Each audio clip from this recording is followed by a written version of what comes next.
Saya Jenderal TNI Anura Ahmad Yani. Selain Jenderal Nasution, sayalah orang yang paling diincar PKI. Karena saya tegas menolak dibentuknya Angkatan Kelima. Saat malam penculikan itu, saya dibangunkan oleh anak laki-laki saya dan memberitahu saya bahwa di luar rumah sudah ada banyak sekali tentara. Setelah saya bertemu dengan mereka, saya diminta untuk menghadap ke istana. Dan ketika saya berbalik badan untuk mengganti pakaian, alamak, mereka langsung menembaki tubuh saya dari arah belakang. Biarlah saya berkorban untuk negara ini, sekarang giliran kalian. Dan jangan membiarkan paham komunis berkembang kembali di negara kita ini. Saya Maijen TNI Anumerta DI Panjaitan.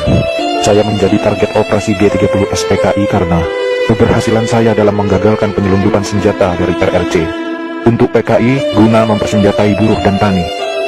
Pada malam penculikan itu, saya gugur ketika saya sedang memanjatkan doa.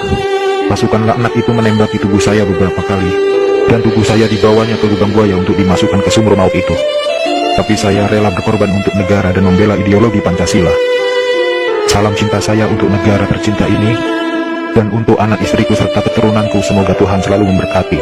Saya Kapten Anumerta Pierre Andries Dendea. Saat operasi Dwi Kora, saya mendapat tugas sebagai intel. Setelah operasi itu selesai, saya dipanggil untuk bertugas sebagai ajudan Jenderal Nasution. Saat terjadi pemberontakan G30 SPKI itu, dan saat pasukan penculik mengepung kamar saya, dan mereka bertanya pada saya, di mana Nasution? Dan saya menjawab, saya ajudan Nasution. Saya tetap dibawa ke lubang buaya karena yang terdengar oleh mereka. Saya menjawab, saya Nasution, maka dari itu saya dibawa. Tapi saya ikhlas karena saya memang rela berkorban untuk negara. Saya Maijen TNI Anumerta Sutoyo Siswoni Harjo. Saya salah satu korban G30 SPKI dalam keadaan hidup saat saya dibawa ke daerah lubang buaya.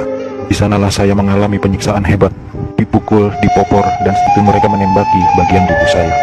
Setelah itu mereka membuang jasad saya ke lubang sumur itu. Mereka itu memaksakan kehendak mereka dengan memfitnah kami dengan adanya Dewan Jenderal yang akan memberontak kepada pemerintah. Kami ini prajurit TNI, sudah disumpah untuk setia kepada negara, maka tak perlu diragukan lagi kesetiaan kami kepada pemerintah dan NKRI.